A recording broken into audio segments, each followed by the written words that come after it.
this is a beautiful, beautiful shotgun. The bluing on the receiver is mostly gone, but that doesn't bother me one bit. It's still in great shape, and the wood on this is just gorgeous. It's so old that the varnish on it's actually cracking, but it is a nice feeling shotgun. Pretty smooth action. You can see me here when I'm rowing the slide back and forth. I struggled a little bit. I talk about it a little bit later in the video. The length of pull on this gun feels pretty good, but the distance between where I normally want to rest my hand and where my hand is comfortable on the foregrip is a little bit odd to me. This is really more of a hunting gun than a tactical gun. So it took me a little bit of getting used to, but again, a little bit later in the video, you'll see me getting used to it and shooting it better.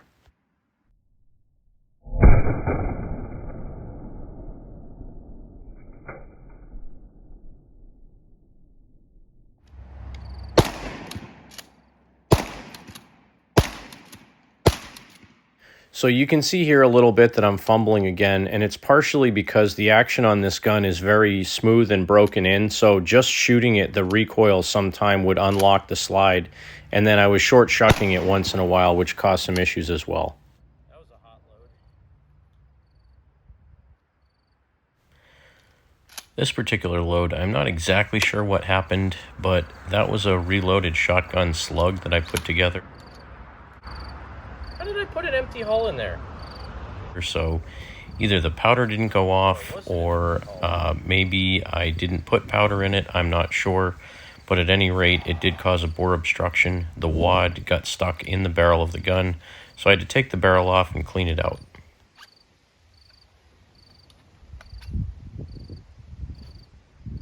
Uh-oh. I have a bore obstruction. Welcome to another edition of Cranky Gun Reviews. I'm out here at the range with my newly acquired Smith and Wesson model 3000. This is a 12 gauge that was actually made in Japan by Howa, H-O-W-A, for Smith and Wesson. I think back in the 70s and 80s they made these.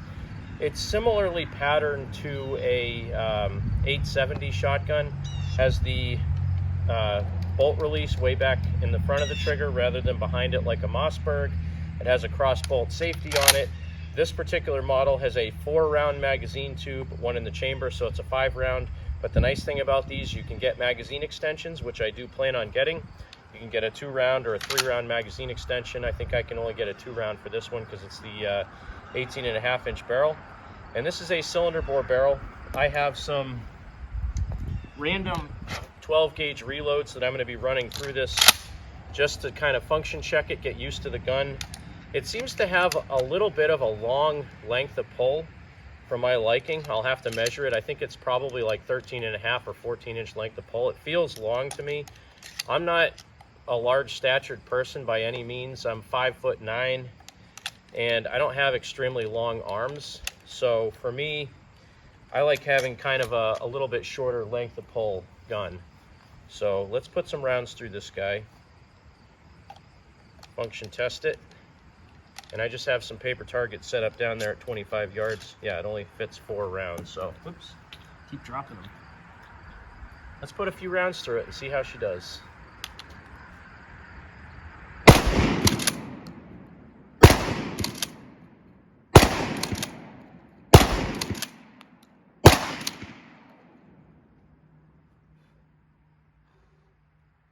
Not too bad there.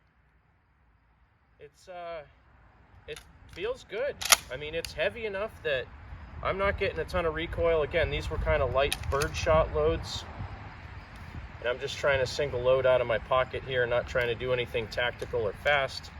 I do have some slugs and some buckshot mixed in here, which I wanted to test out some patterning. So once I get through these birdshot rounds, I'll throw some buckshot in here and see what I can get for patterning. But let's finish up with the birdshot.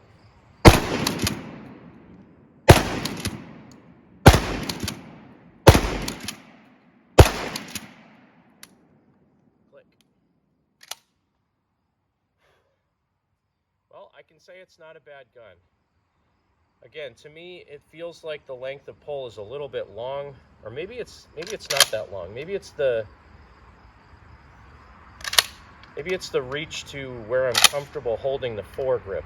Because it has checkering on the foregrip, it kind of makes you want to put your hand further forward rather than at the back. Maybe that's what the issue is.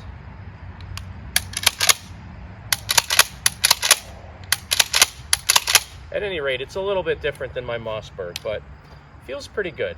Let's go ahead.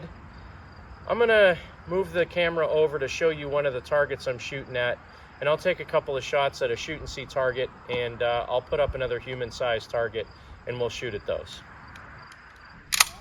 So for this portion, I alternated with birdshot and buckshot. I think starting out with buckshot on the left target, which is an 11x17, and on the right target, which is a human-sized target.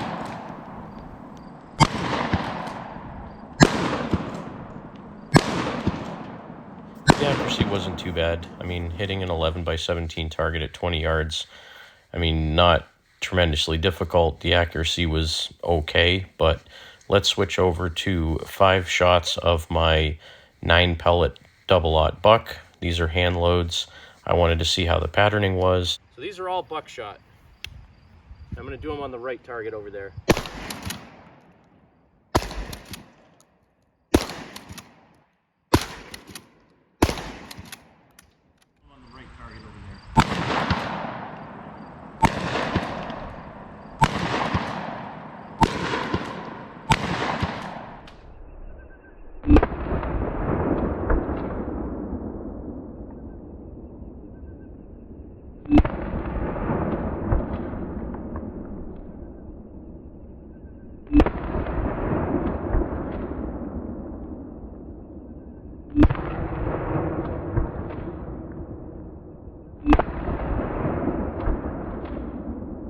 So I had wanted to test out the patterning of my hand-loaded buckshot, and with no buffer, they actually worked pretty well. They were just 9 pellets stacked in the shell. And next, I'm going to switch over to my 1-ounce Lee key drive slugs.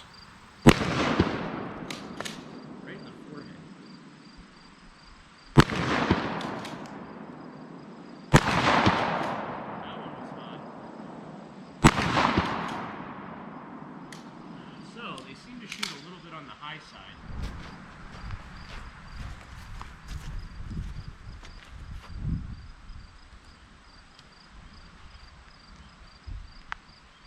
That's not too bad. Ow, that's hot. Woo! That was hot. But I think that was my first slug, and then I put the other 3 right there. Maybe one a little bit high, but this thing flipped around and went back in front of the target after I shot the first one, so pretty interesting.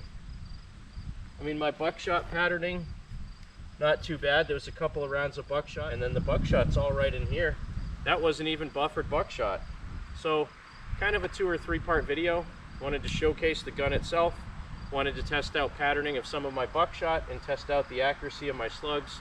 With the bead sight on this thing, I was aiming down here, so with the bead like this, and I was hitting a little bit high, so after my first shot I brought it down a little bit, and that's when I started to hit here, but then it went back up. So 25 yards, the slugs, they're shooting a little bit high, which is to be expected. They're probably more for 50 to 75 yards, but overall, the Smith and Wesson Model 3000 12 gauge shotgun. This is the cylinder bore barrel. I also have, I think, a 26-inch barrel that has a modified choke in it. This gun shoots great. But that's going to do it for this edition of Cranky Gun Reviews. Thanks for watching. Make sure you support your 2A rights. Get out there and vote. Get out there and shoot. And you remember, somebody asks you to give up some of your freedom for the greater good. You remind them that freedom is the greater good. Have a great day.